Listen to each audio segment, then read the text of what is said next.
मनहल मलिक। आज हम बात करेंगे drama reviews of two super duper hits Ishq Murshid और अब्दुल्लापुर का देवदास। दोनों ही ड्रामास में बिलाल अब्बास खान है। We must say that his drama choices are really good. Let's start with drama serial इश्क मुर्शिद। पहले ही सीन में मेहरीन और दाऊद अली खान आपस में बात कर रहे होते हैं कि अब सब ठीक हो गया है। अब तो मेहरीन को खुश हो जाना चाहिए, लेकिन वो फिर भी इतना खुश नजर नहीं आती। फिर वो शामिर को मिलती है और शामिर उससे एक कप चाय मांगता है, लेकिन वो उससे कहती है कि तुम सिर्फ मुझसे जान छुड़ाना चाहते हो। या हम सब वो कहना चाहते हैं जो शामिर कहना चाहता है। जी हाँ, वो आपसे जान छुड़ाना चाहता है। मेहरीन सब जानते हुए भी अनजान बन रही है। शामिर टेल्स हर कि सबसे कोई फायदा नहीं होने वाला, बट वो नहीं मानती। Shamir is again disappointed. Dawood Ali Khan अपने बेटे को देखकर परेशान होता और उससे अपनी मोहब्बत का इजहार करता है।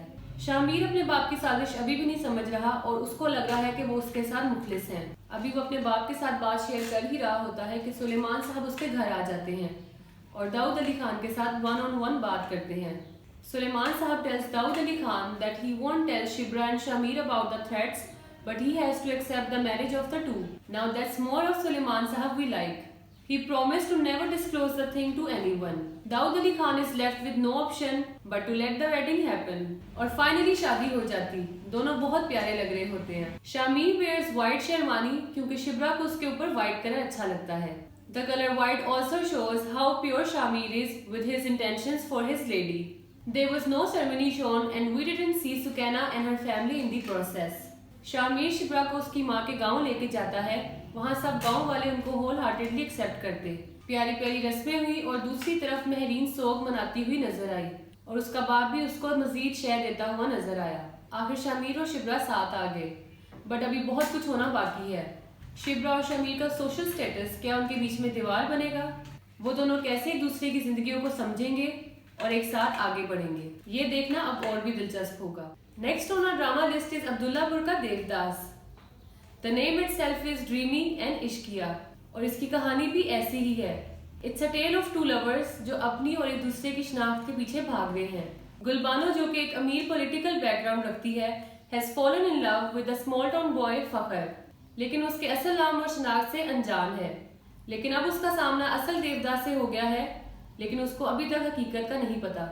इन the recent episode Fakhar the hero has come to Lahore और वो लाहौर आके पॉलिटिक्स में इन हो रहा है और बिजनेस अपॉर्चुनिटीज देख रहा है। वो इसी सिलसिले में अपने एक दोस्त के घर आता है जहां गुलबानो अपने चचा से छुपकर रह रही है। उसके चचा उसकी शादी अपने बेटे से करवा के सारी जायदाद हड़प कर लेना चाहते हैं। फखर गुलबानो को वहां देख के हैरान हो जाता है और गुलबानो, जो कि असलियत से नावाकिफ है, उसे देख के काफी बुरा भला कहती है और उसे कहती है कि तुम मेरा पीछा कर रही हो। और वो मुसलसल काशिफ का नाम लिए जा रही और फखर को बुरा भला कह रही है। अब इस सब में कंदील को पता है कि सच्चाई क्या है और वो चाहती है कि फखर और गुलबानो एक साथ आ जाएं, इसलिए वो छोटी छोटी कोशिशें कर रही है। गुलबानो बार बार अपनी दोस्त कंदील को काशिफ से राब्ता करने को कहती, जो कि वापस चला गया है।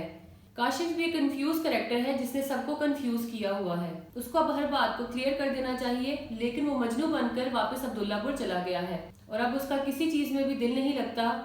वो गुलबानो को पसंद करने लग गया है, लेकिन वो अपने दोस्त फखर को धोखा भी नहीं देना चाहता। वो करना बहुत कुछ चाहता है, लेकिन कुछ कर नहीं पा रहा। गुलबानो काशिफ को अब्दुल्लापुर का देवदास समझकर उसके पीछे पीछे है और उसकी वजह से यूनिवर्सिटी भी जाती है। वो बेसिकली उसके लिए सिंपैथाइज है क्योंकि उसके कजन ने उसको काफी मारा। वो ये मान ही नहीं सकती कि वो उसको छोड़ के जा सकता है। खैर, वो यूनिवर्सिटी जाती तो सिमकट, जो कि काशिफ का दोस्त है, उसे कंदील के कहने पर एक खत देता है जिसमें वो कहता है कि मैं देवदास नहीं हूँ। लेकिन गुलबानो इस बात को नहीं मानती और वो यही कहती कि वो मेरा देवदास है, वो बस मेरे चचा के डर और खौफ की वजह से ये सब कुछ कर रहा है। गुलबानो एक तरफ तो ये कहती है कि उसको एक ऐसा मर्द चाहिए जो उसका हाथ थामे और उसके लिए लड़े, तो दूसरी जानब वो काशिफ, जो उसको धोखा देके भाग गया, उसको अब कम से कम उससे कोई उम्मीद नहीं लगानी चाहिए। अभी वो यूनिवर्सिटी से वापस आ ही रही होती है कि उसको उसका कजन देख लेता है और उसे पकड़ने लगता है, तो वहाँ फखर आ जाता है। फखर उसको अपना फुल टशन दिखाता और उसको उसकी जुबान में समझाता और कहता है कि जा अपने बाप को कह दे कि अब्दुल्लापुर का देवदास आया था और अपनी पारों को ले गया।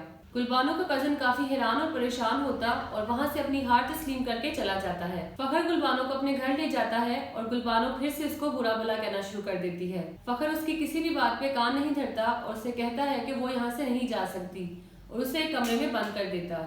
फखर को खाला वापस अब्दुल्ला पर बुलाती है काशिफ की वजह से। जो सब कुछ छोड़ छाड़ के वापस आ गया है और वो इसके लिए बहुत परेशान होती। फखर खाला को तसल्ली देता है कि वो उसको समझाएगा।